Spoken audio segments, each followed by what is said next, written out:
समझ रहे हैं? मतलब हम वो देते हैं जो परमेश्वर हमें, परमेश्वर वो चीज नहीं मांग रहा जो आपके हमारे पास में नहीं। Hallelujah, hallelujah. हम वो देते हैं जो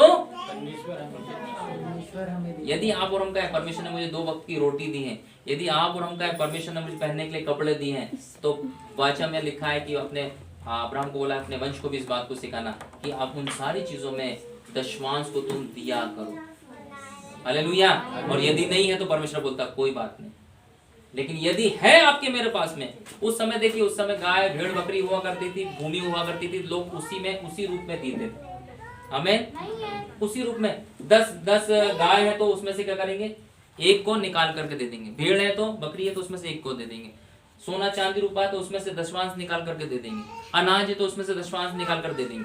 चेंज नहीं किया, चेंज बदल कर नहीं दिया। एक काम करते, इसको क्या करो, आपको एक वाक्य याद है, जब एक स्त्री यीशु मसीह के पांवों पर आंसुओं से उसके कर रही थी, उसके पैर को धो रही थी और अपने बालों से पोंछ रही थी, उसके पास बहुत बहुमूल्य इत्र था। क्या था? बहुमूल्य इत्र है। और जब उसने फोड़ करके यीशु मसीह के चरणों में डाला, है ना, ठीक है, तो चेले को कुड़ाने लगे। कौन? विश्वासी चेले। क्या बोलने लगे? अरे इतना महंगा इत्र इसने फोड़ करके यीशु मसीह के पैर में डाल के बर्बाद कर दिए। यही बोल रहे थे ना वो, इसको तो बेचकर कंगालों को, गरीब कंगालों को दे दिया जाता। मतलब चेलों को किस बात की चिंता थी? अरे ये पैसा जो है ना, ये अरे यार यूं क्यों, यहाँ क्यों खर्च कर दिया। आज भी लोग क्या करते हैं, अरे दशमांश जो है ना चर्च में मत दो, क्या करो, गरीब कंगालों को दे दो। क्या बोलते हैं? आज भी लोग गलत कर रहे हैं चीज को। अरे तुम्हारे पास परमेश्वर ने 90% रखा, पूरा दे दो ना, कौन मना कर रहा है?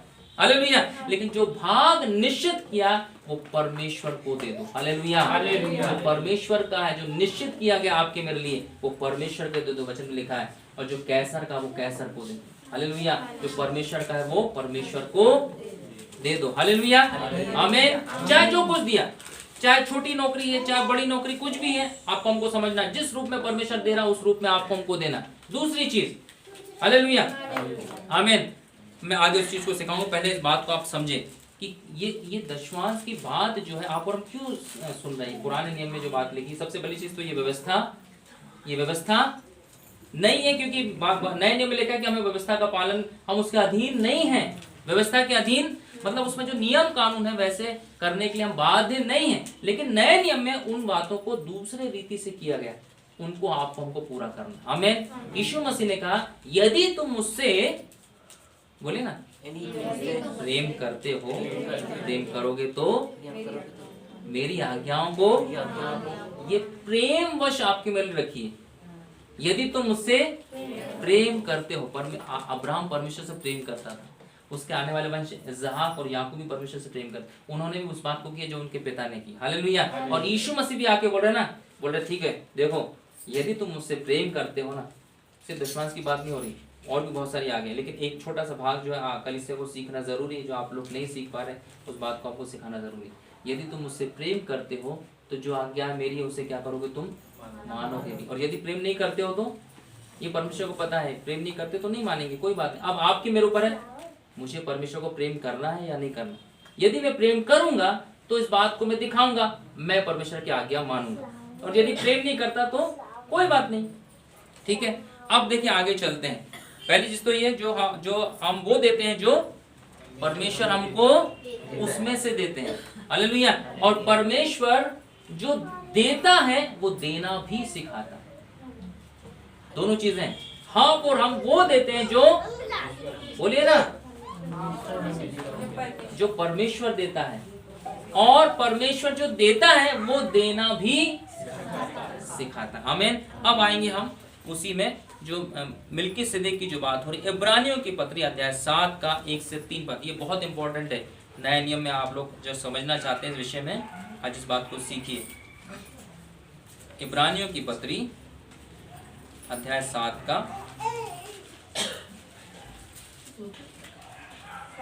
1 से 3 तक पढ़िएगा, ध्यान से सुनिएगा। यह मलिकीसिदक शालेम का राजा, हाँ, और परम प्रधान परमेश्वर का याजक, हाँ, सर्वदा याजक बना रहता है। सर्वदा किसके बारे में बात हो रही है? मिल्कीसेदेक, मलिकीसेदेक राजा जो शालेम का राजा है और परम प्रधान परमेश्वर का याजक सर्वदा याजक बना रहे। मतलब ऐसा नहीं कि आज याजक की ओर चले गए। फिर आगे जब अब्राहम राजाओं को मारकर लौटा जाता ध्यान से सुनिएगा, था, वही बात रिपीट हो रही नए नियम में जो बात को आपने हमने सुना। हाँ जब अब्राहम राजाओं को मारकर लौटा जाता था, हाँ। तो इसी ने उससे भेंट करके उसे आशीष हाँ, किसने भेंट करके किसे आशीष दी, आप बताइए आप लोग। दी। मलिकिसिदक शालेम के राजा। मलिकिसिदक ने अब्राहम से भेंट करके परमेश्वर ने मलिकिसिदक को भेजा, जा, क्योंकि परमेश्वर ने वाचा बांधी, बोले मैंने आशीर्वाद दे चुका हूं, उसे आशीष दे। तो परमेश्वर ने मलिकिसिदक को भेजा, जो कौन था, परम परमेश्वर का याजक, सर्वदा ठहरने वाला, भेजा परमेश्वर ने कि अब्राहम को आशीष दे। हालेलुया, आमीन। तो बोला इसी ने, यानी मलिकिसिदक ने अब्राहम से भेंट करके उससे आशीष दी। सब मेरे पीछे बोले, मलिकिसिदक परमेश्वर के याजक ने अब्राहम से भेंट करके उसे आशीष दी। हमें समझ इस बात को, परमेश्वर ने वाचा बांधी, लेकिन याजक के द्वारा से उसको आशीर्वाद दिलाया गया। फिर आगे क्या बोल रहा है, इसी को अब देखिए, याजक ने क्या किया, मलिकिसिदक जो याजक था उसने क्या किया, अब्राहम को आशीष दी। अब अब्राहम ने क्या किया, पढ़िए आगे, इसी को यानी मलिकिसिदक को अब्राहम ने सब वस्तुओं का दसवां अंश भी दिया। मतलब वो आशीर्वाद लेकर के नहीं चला गया कि हम आशीर्वाद लेकर के जा रहे हैं, और परमेश्वर जो आशीष दी, जो बिजनेस दिया, जो नौकरी दी, जो भी काम दिया, चाहे छोटा हो चाहे बड़ा, जो परमेश्वर ने, यदि आप और विश्वास करें ये परमेश्वर ने दिया है, तो लिखा है कि अब्राहम ने इस बात को समझ करके दसवां अंश को, ये नए नियम में लिखवाया गया, इस बात को रिपीट करके। और यह पहले अपने नाम के अर्थ के अनुसार हाँ। धर्म का राजा हाँ। और फिर शालेम अर्थात शांति का राजा है। आप ध्यान से सुनिएगा, ये जो महायाजक है मलिकिसिदक, इनके बारे में क्या कहा जा रहा है, ये धार्मिकता के राजा है। पहली चीज क्या है, ये फिर दूसरा शालेम के राजा, और फिर ध्यान से देखिएगा, तीनों चीज ध्यान रखिएगा, धार्मिकता के राजा, शालेम के राजा, और है ना, और शांति का राजा। और लिखा है ऊपर अगर पढ़ेंगे तो लिखा है कि सर्वदा याजक बना रहता, ध्यान रखिएगा, सर्वदा याजक बना रहता। अभी हाँ, फिर आगे पढ़िएगा, जिसका ना पिता हाँ, ना माता ना वंशावली किसके बारे में, मलिकिसिदक। हाँ, ये जो याजक है, अब ध्यान से, ये जो मलिकिसिदक याजक है, लिखा है इसका ना तो पिता, इसका ना तो माता, और ना कोई वंशावली। हालेलुया। मतलब आप समझ रहे किसकी बात हो रही है, मलिकिसिदक ऐसा याजक है जो किसी पिता से पैदा नहीं हुआ, किसी माता से पैदा नहीं हुआ, लेकिन अचानक से उस समय अब्राहम को आशीष देने के लिए प्रकट हुआ। हालेलुया।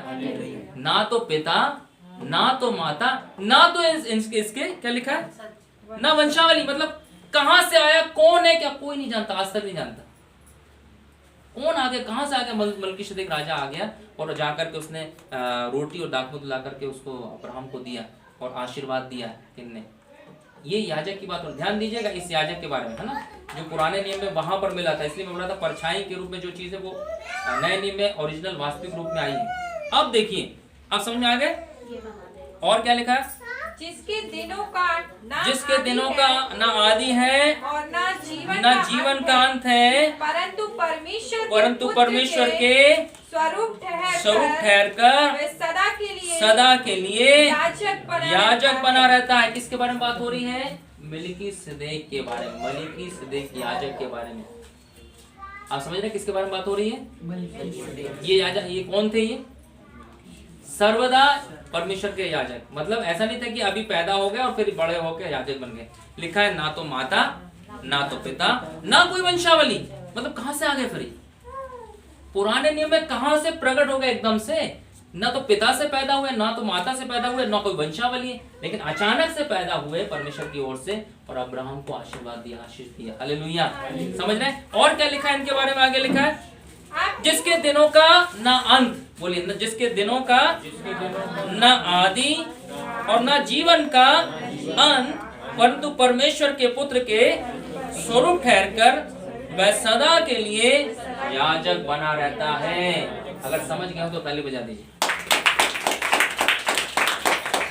यीशु मसीह जो कहते हैं मैं आदि और अंत हूं, यीशु मसीह जिसे कहा जाता है शांति का राजा, शांति का राजकुमार हूं, जो धार्मिकता के राजा कहलाए जाते हैं। हालेलुया। यहाँ पे स्पष्ट भी कहा गया है परमेश्वर के पुत्र के सदृश ठहर करके। उस समय पुराने नियम में यीशु मसीह नहीं थे, हालेलुया, मनुष्य से पैदा नहीं हुए थे, लेकिन वो अनादि काल के पिता है। आमीन, हालेलुया। ठीक है, तो लिखा ना तो पिता ना तो माता, इसलिए परमेश्वर बोलता मैं अजन्मा हूँ। आपको हमको जरूर लगता है कि यीशु मसीह कुमारी मरियम से पैदा हुए, लेकिन परमेश्वर ने लिखा मैं तो अजन्मा हूँ। यहाँ मलकीसेदेक के बारे में लिखा है कि ना तो इसका पिता ना तो इसका माता ना इसकी वंशावली। हालेलुया। और मलकीसेदेक के बारे में क्या लिखा है? ये शालोम का राजा, शांति का राजा। और क्या लिखा है? ये ना तो इसका आदि है ना तो इसका, हालेलुया, और ये सदा के लिए याजक बना रहता। हालेलुया। मतलब अब आप बता पाओगे कौन है ये मलकीसेदेक? पुराने नियम में कौन था? जोर से बोलो ना, ताली बजा दो इस बात के लिए। हालेलुया। यही यीशु मसीह थे जो पुराने नियम में खड़े होकर के, प्रकट होकर के मलकीसेदेक के रूप में अब्राहम को आशीष दे रहे थे। हालेलुया, आमीन। समझे आप इस बात को? पुराने नियम में मलकीसेदेक और कोई नहीं था, यीशु मसीह आकर के इस अब्राहम को आशीर्वाद दे रहे थे। हालेलुया। पुत्र के सदृश से ठहरा गया, इसलिए दोनों एक ही रीति में बराबर में परमेश्वर की उसमें तुलना में। हालेलुया। यीशु मसीह का भी ना आदि ना अंत, मलकीसेदेक का भी ना आदि ना अंत। हालेलुया। यीशु मसीह भी शांति का राजकुमार राजा और मलकीसेदेक भी शांति का राजकुमार और राजा। यीशु मसीह परमेश्वर का पुत्र, हालेलुया। मलकीसेदेक भी बोल रहा है ये भी परमेश्वर के पुत्र के सदृश से ठहरा। हालेलुया, आमीन। मतलब ये दो नहीं, एक ही है। आमीन। अब्राहम ने पुराने नियम में किसको दशवांश दिया था? अब बताइए। नहीं, अभी पहचान मिल गई, परछाई तो बताए। यीशु मसीह को दशवांश दिया था भाई। हालेलुया। किसको दिया था दशवांश? पुराने नियम में यीशु मसीह को दशवांश दिया, क्योंकि यीशु मसीह का उस समय अस्तित्व उस रूप में नहीं था, दूसरे, लेकिन परमेश्वर ने उस काम को वहां करवाया। हालेलुया। अब देखिए थोड़ा सा आगे पढ़ेंगे उस चीज को, है ना। अब आप समझे कि यीशु मसीह कौन है। अब जो है इब्रानियों 5:10 में जाएंगे, इसी में इब्रानियों 5:10 में जाएंगे, फिर आपको पता पड़ेगा यीशु मसीह कौन है। हालेलुया। यदि आपको शक है, डाउट है तो हाँ। और उसे परमेश्वर की ओर से हाँ। मलकीसेदेक की रीति पर हाँ। महायाजक का पद मिला। हालेलुया। क्या लिखा है? और उसे परमेश्वर की ओर से, किसकी ओर से? मलकीसेदेक की रीति पर महायाजक का किसको मिला है?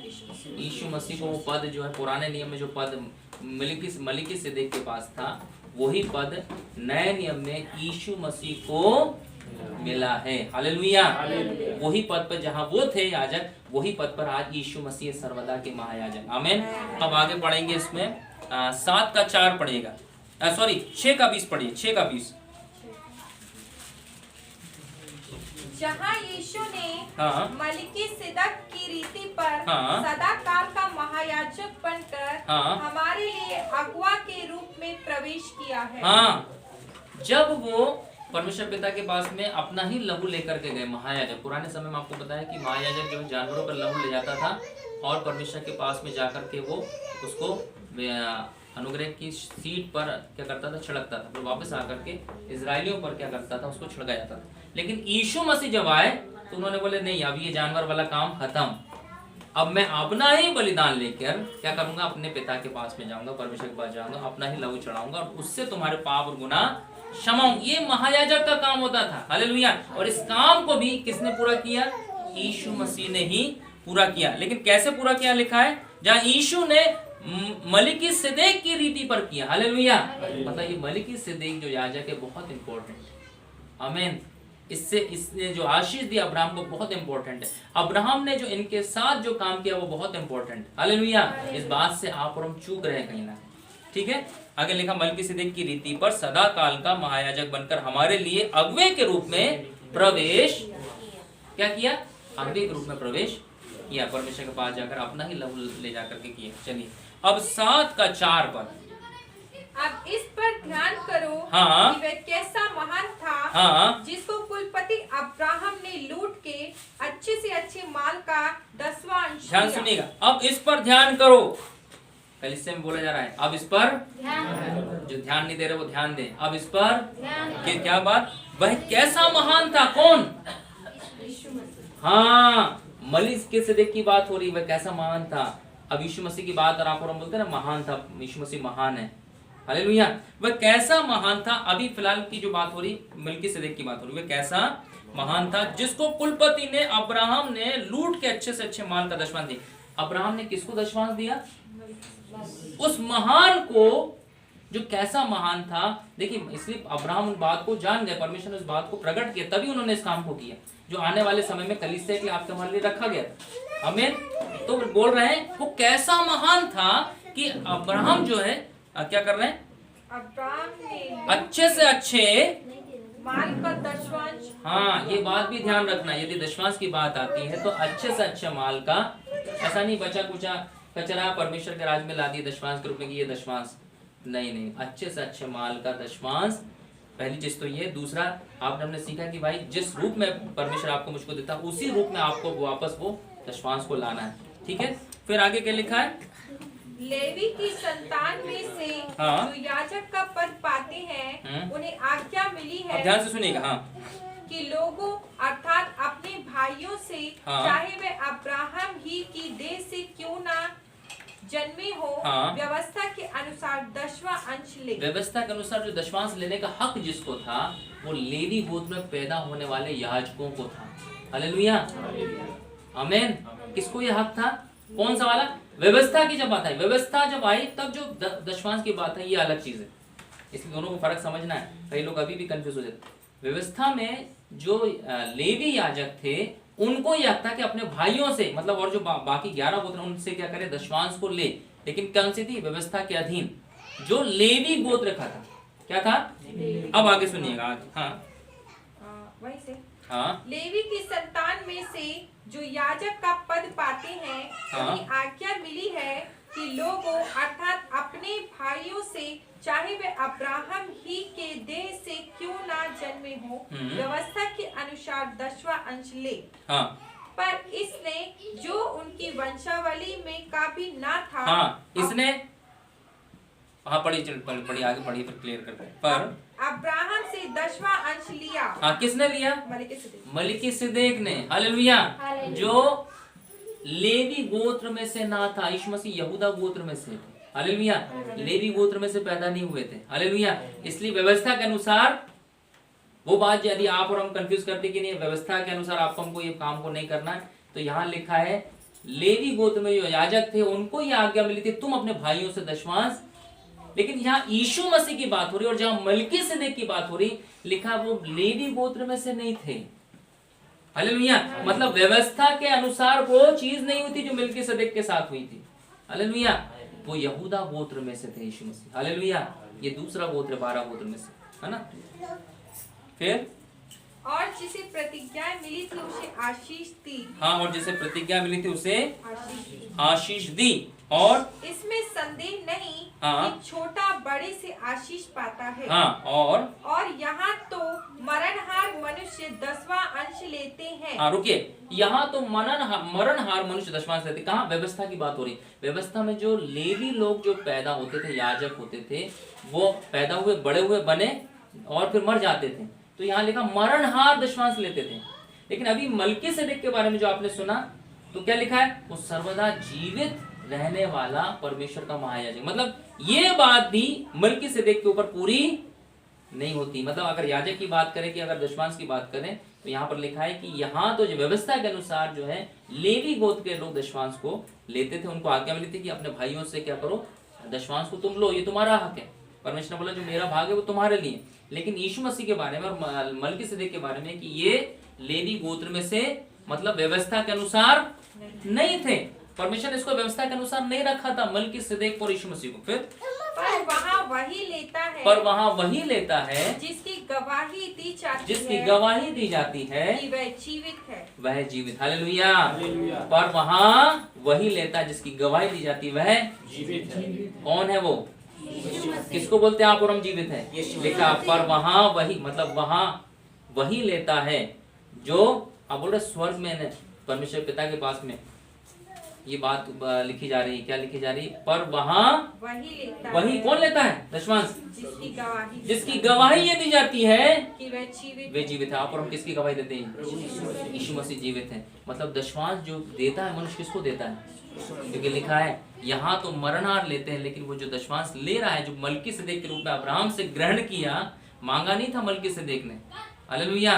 इस बात को भूल में ना रहे कि परमेश्वर आपसे मांग करता है ना, मांगा नहीं था। ये अब्राहम का विश्वास से प्रेम स्वरूप कि परमेश्वर ने मुझे इतना दिया, अरे इसमें से कुछ भाग एक भाग रख के मैं देता हूँ। आमीन, हालेलुया। आज भी परमेश्वर नहीं मांग करता, इसलिए कलीसिया में भी नहीं बोला जाता आपसे कि दो जमा करो। नहीं नहीं नहीं, आपको खुद के विश्वास से कि यदि आप गवाही दे रहे हैं यीशु मसीह जीवित है, लिखा है ये गवाही देता है। हालेलुया, आमीन। यहाँ वही लेता है, वहाँ वही लेता है जो ये गवाही देता है यीशु मसीह जीवित है। आमीन। मतलब दशमांश जो है वो मलकीसेदेक ने लिया था पुराने नियम में, और नए नियम में दशमांश जो है वो यीशु मसीह ग्रहण करता है। आमीन। आप ये ना सोचे भैया और दीदी को या कलीसिया में आप लाकर दे दिए, इनकी जरूरत पूरी हो रही। दशमांश जो है आप और मैं यीशु मसीह को देते हैं। हालेलुया। जो सदा काल का। आगे पढ़ेंगे। तो हम यह भी कह सकते हैं कि लेवी ने भी जो 10वां अंश लेता आप है। ध्यान दीजिएगा, दशमांश दोनों चीजें हैं, तो आज आपको समझ में आ जाएगा तो अच्छी बात है। पुराने नियम में किसने लिया? मलकीसेदेक ने, जो व्यवस्था जिस समय नहीं आई थी। आगे चल के परमेश्वर ने व्यवस्था बनाई 120 साल के बाद में, जब लेवी गोत्र पैदा हुआ, वहां पर ये बोला कि अब तुम लेवी गोत्र में जो याजक है, तुम भाइयों को बता दिएगा सबको, बाकी गोत्रों को, इनको सब क्या करना, अपनी चीजों का दशमांश देना। लेकिन इनमें क्या होते थे, लोग बनते जाते थे और मरते जाते थे। क्या होता था? मनुष्य मरणहार थे। क्योंकि लेकिन यहाँ पर लिखा क्या आपके हमारे लिए, वहां वही लेता है जो जिसकी गवाही जो जीवित है। हालेलुया, जो यीशु मसीह है। और लिखा है आगे, तो हम यह भी कह सकते हैं लेवी ने जो 10वां अंश लेता है, अब्राहम के द्वारा 10वां अंश दिया। बोला हम ये भी कह सकते हैं कि लेवी ने जो लिया दशमांश लिया, मतलब एक डाउट को, कंफ्यूजन को दूर करने की बात हो रही है। ठीक है। और फिर क्योंकि जिस समय मलकीसेदेक ने अपने पिता से भेंट की, उस समय वह अपने पिता की देह में था। हालेलुया। क्योंकि जिस समय मलकीसेदेक ने उसके पिता से भेंट की, उस समय वह अपने पिता की देह में था। हालेलुया, आमीन। पिता की देह में था, यानी यीशु मसीह। हालेलुया, जो आज से 2000 साल पहले मनुष्य बन करके पैदा हुआ, वो उस समय पिता की देह में था। आमीन, हालेलुया। ठीक है। और इसी में इसको पढ़ दीजिए, 11 से कंटिन्यू कर दीजिए, फिर अपन इसको आमीन करेंगे। यदि लेवी याजक के पद के द्वारा सिद्धि प्राप्त हो सकती, जिसके संहारी लोगों को व्यवस्था मिली थी, तो फिर क्या आवश्यकता थी कि दूसरा याजक मलकीसेदेक की रीति पर खड़ा हो और हारून की रीति का न कहलाए। अब ध्यान से सुनिएगा, जो मुख्य बात, जो आखिरी एंडिंग चल रही है, इस बात को समझिएगा। पवित्र आत्मा आपकी सहायता करे। यदि लेवी याजक के पद के द्वारा सिद्धि प्राप्त हो सकती है, जिसके सहारे लोगों को व्यवस्था मिली थी। लेवी याजक कौन थे? जो 12 गोत्र में से थे, उसमें एक गोत्र लेवी था, जिसमें याजक लोग पैदा होते थे, याजक लोग उनको बनाया जाता था। इन्हीं को हक था सिर्फ दशमांश लेने का, व्यवस्था के अनुसार। लेकिन लिखा है, तो फिर क्या आवश्यकता थी? वचन में लिखा है, नए नियम में समझा रहा है प्रेरित पौलुस, समझाए क्या आवश्यकता थी कि दूसरा याजक मलकीसेदेक की रीति पर खड़ा हो। दूसरा याजक, महायाजक कौन है? कौन बोले ना? आपको थोड़ा सा कठिन लग रहा होगा जरूर, लेकिन ये बहुत गहरी बात है, गंभीर बात है। हालेलुया, आमीन। थोड़ा सा जरूर वो ये प्रकाशन की बात है, लेकिन वो बहुत गहरी और कठिन, बहुत अद्भुत बात है। आमीन, परमेश्वर की व्यवस्था की। और जरूरी है कि आपकी आंखें इन बातों के लिए खुलें, यदि आप वास्तव में आशीषित होना चाहते हैं। आमीन, हालेलुया। लिखा है, तो क्या आवश्यकता थी कि दूसरा याजक मलकीसेदेक की रीति पर खड़ा हो। कौन खड़ा हुआ उसकी जगह? यीशु मसीह खड़े हुए मलकीसेदेक की रीति पर, जो लेवी गोत्र में से, जो व्यवस्था के अनुसार दशमांश जिन्होंने नहीं लिया। और क्या लिखा आगे? और हारून की रीति का ना कहलाए, हारून का वंश का नहीं कहलाए। और क्योंकि जब याजक का पद बदला जाता है, तो व्यवस्था का भी बदलना आवश्यक है। क्योंकि जब याजक का पद यहाँ याजक का पद बदलना जा रहा है, याजक का पद किसको दिया जा रहा है? यीशु मसीह को दिया जा रहा है। तो लिखा, व्यवस्था का भी बदलना आवश्यक है, जो दी गई थी। और क्योंकि जिसके विषय में ये बातें कही जाती हैं हाँ। कि वह दूसरे गोत्र का है, हाँ। जिसमें से किसी ने वेदी की सेवा नहीं की। हाँ, जिसमें से किसी ने वेदी की सेवा नहीं की, दूसरे गोत्र का है। यीशु मसीह दूसरे गोत्र का है। यीशु मसीह ने कभी भी वहाँ भवन में जाकर, परमेश्वर के भवन में जाकर के वहाँ वेदी की सेवा नहीं करी। हालेलुया। फिर तो प्रकट है कि हमारा प्रभु यहूदियों के गोत्र यहूदा के गोत्र में से उदय हुआ। यीशु मसीह कहाँ उदय हुआ? यहूदा के गोत्र में से उदय हुआ। लेवी के गोत्र में उदय नहीं हुआ। हालेलुया। अगर लेवी के गोत्र में उदय होता तो व्यवस्था कहलाने लग जाती। हालेलुया। लेकिन यीशु मसीह ने वो इस बात को कि व्यवस्था में ना आए, क्योंकि आप और नए नियम में व्यवस्था से छुड़ाएगा, उसके श्राप से छुड़ाएगा। इसलिए यीशु मसीह ने उस गोत्र से अलग रखा अपने आप को। परमेश्वर ने बोला इस गोत्र मत दो, यहाँ व्यवस्था है। लेवी गोत्र में दशमांश वाली दूसरी बात है, यहाँ श्राप भी है अगर लोग नहीं करते। लेकिन यहूदा गोत्र में याजक पद यीशु मसीह को दिया जा रहा है। और क्या किया जा रहा है? वहां पर उदय हुआ। और इस गोत्र के विषय में मूसा ने याजक पद की कुछ चर्चा नहीं करी। हालेलुया। इस पद की चर्चा व्यवस्था में नहीं की गई लोगों से। मलकीसिदक की व्यवस्था बातें चर्चा, लेकिन ये बहुत इंपॉर्टेंट। हालेलुया। क्योंकि वहां पर जितनी भी व्यवस्था की बात होती है ना, जो वो उसके लिए होती है। आपके जो गोत्र है, जो अपन दशमांश की जो बात करें, वो लेवी गोत्र की भी, ठीक है। लेकिन यहाँ पर मूसा ने इस रीति से कोई भी बात नहीं की। फिर आगे देखिए, हमारा दावा और भी स्पष्टता से प्रकट हो जाता है जब मलिकिसिदक के समान एक और याजक उत्पन्न हो जाता है। आगे, शारीरिक आज्ञा की व्यवस्था के अनुसार नहीं, जो शारीरिक आज्ञा की व्यवस्था के अनुसार नहीं, पर अविनाशी जीवन की सामर्थ्य के अनुसार नियुक्त हुआ। हालेलुया। यीशु मसीह कैसे नियुक्त हुए? अविनाशी जीवन की सामर्थ्य के द्वारा नियुक्त किया गया है परमेश्वर ने मलकीसिदक की रीति पर, उस जगह पर। मतलब वो जगह आज खाली नहीं है।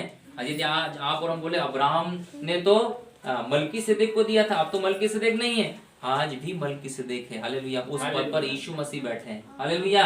उस पद पर यीशु मसीह बैठे और परमेश्वर ने बोला जो तू करता है तेरे वंश को भी इस काम को सिखाना। हालेलुया। आमीन। और आगे पढ़ेंगे, क्योंकि उसके विषय में यह गवाही दी गई हाँ, है, तू मलकीसिदक की रीति पर युगानुयुग याजक है। हाँ, तू मलकीसिदक की रीति पर, कौन? यीशु मसीह मलकीसिदक की रीति पर युगानुयुग याजक हैं। आमीन। हालेलुया। ठीक है। और आगे यदि इसको पढ़ेंगे, इस प्रकार पहली आज्ञा निर्बल और निष्फल होने के कारण लोप हो गई। हाँ। इसलिए कि व्यवस्था ने किसी बात की सिद्धि नहीं की। हाँ, व्यवस्था ने किसी बात की भी सिद्धि नहीं की। और उसके स्थान पर एक ऐसी उत्तम आशा रखी गई जिसके द्वारा हम परमेश्वर के समीप जा सकते हैं। हाँ, यीशु मसीह के द्वारा हम परमेश्वर के समीप जा सकते हैं। मसीह की नियुक्ति हाँ, मसीह की नियुक्ति बिना शपथ महायाजक के रूप में जो यीशु मसीह की नियुक्ति हो, उसके बारे में बात हो रही है। मतलब यीशु मसीह किस पद पर बैठे हैं आज? एक पद है, यीशु मसीह है तो परमेश्वर के पुत्र, ठीक है, एक परमेश्वर के इकलौते पुत्र, पिता के दाहिने। लेकिन कौन से पद पर है, ये बात भी मायने रखती। महायाजक की रीति पर पद है और बिना शपथ नहीं हुई। आगे लिखा है, और वह उससे फिर न पछताएगा। लिखा हुआ है, जिसने उसके विषय में कहा प्रभु ने शपथ खाई और वह उससे फिर न पछताएगा कि तू युगान युग का याजक है। हालेलुया। अपने स्थानों पर खड़े हो जाएं। हालेलुया। ये थोड़ा सा गहरी बात है, प्रकाशन की बात है। आपको थोड़ा सा हो सकता है समय लगे, लेकिन मैं कोशिश कर रहा हूँ कि आज इसको कुछ पार्ट इसका खत्म किया जाए। हालेलुया। हालेलुया। क्या लिखा यीशु मसीह के बारे में? कि तू युगान युग का। हालेलुया। हाथ उठा करके बोला ना, इतनी बड़ी बात आप बोल रहे हैं। आप और हम लेवी गोत्र के याजक की बात नहीं कर रहे हैं। उस रीति मलकीसिदक की रीति पर जो परमेश्वर ने याजक ठहराया शपथ खा करके कि तू युगान युग का याजक है, और जिसके बारे में गवाही दी जाती कि वो जीवित है। आमीन। किसके बारे में गवाही दी जाती? प्रभु यीशु मसीह के बारे में। हालेलुया। आमीन। और जिसके बारे में गवाही दी जाती वो जीवित है, और जिसके बारे में कहा जाता है वो महान है। आमीन। हालेलुया। आगे लिखा है, इस प्रकार यीशु एक उत्तम वाचा का जामीन हुआ। क्या हुआ? यीशु मसीह एक उत्तम वाचा का जामीन ठहरा। Hallelujah. Thank you Lord Jesus. Hallelujah. आप समझे? अब ये जो आपको हमको जो बात मिली आज सुनने में, जिसमें आप और हम ध्यान नहीं दे रहे थे, जो लोग कभी इस बात को कर रहे हैं कभी नहीं कर रहे हैं, आपने सोचा, आपने यदि किया तो क्यों किया? आपने अपने दशमांश को यदि दिया कलीसिया में लाकर, तो किसके लिए दिया? किसके हाथों में दिया? हालेलुया। ये विश्वास करके कि जो कुछ भी परमेश्वर मुझे दिया है मैं तुझे इसी में से देता हूँ। हालेलुया, आमीन। आज भी वो यीशु मसीह आपसे मांगेंगे नहीं, लेकिन आपने वचन में पढ़ा ना, वहां तो वही लेता है। हालेलुया।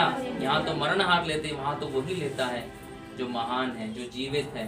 हालेलुया, आमीन। मतलब यदि जो कलीसिया में परमेश्वर की दशमांश को निकाल रहा है आपकी कमाई में से, ये विश्वास से कि हाँ परमेश्वर मुझे नौकरी दी है, चाहे वो 2000 की हो, चाहे 4000 की हो, चाहे 40,000 की हो, आपको हमको इस विश्वास में कि यदि आप और मैं गवाही दे रहे, यीशु मसीह जीवित है, यीशु मसीह महान है, और वो मलकीसिदक की रीति पर सदा काल का याजक है, तो आपको हमको क्या करना चाहिए? पिता अब्राहम के समान जो चीज परमेश्वर ने दिया उसका 10वां भाग निकाल करके परमेश्वर को देना चाहिए, यीशु मसीह को देना चाहिए। हालेलुया।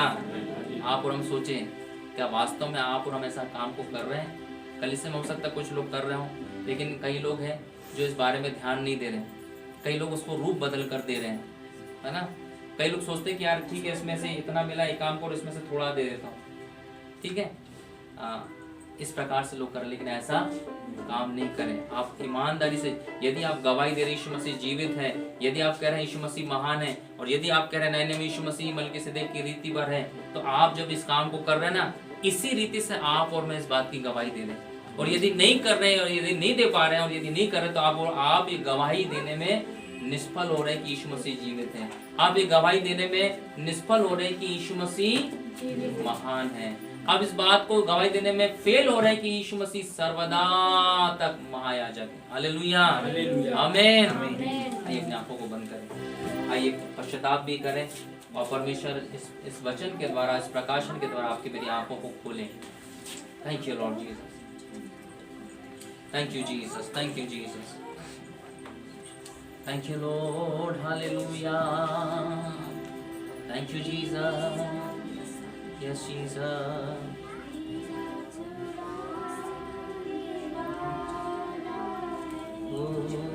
यीशु तू ही मेरा बल, मैं तुझसे प्यार करता हूँ। सिर्फ मुंह से ना कहे मेरे प्रियो, यदि सचमुच में उससे प्यार करते हैं तो कहे, यीशु तू ही मेरा बल, मैं तुझसे प्यार करता हूँ। मेरी चट्टान तू मेरा बल, मेरी चट्टान तू मेरा बल, मेरा छुड़ाने वाला है। मेरी चट्टान तू मेरा बल, मेरी चट्टान तू मेरा बल, मेरा छुड़ाने वाला है। यीशु तू ही मेरा बल, मैं तुझसे प्यार करता हूँ।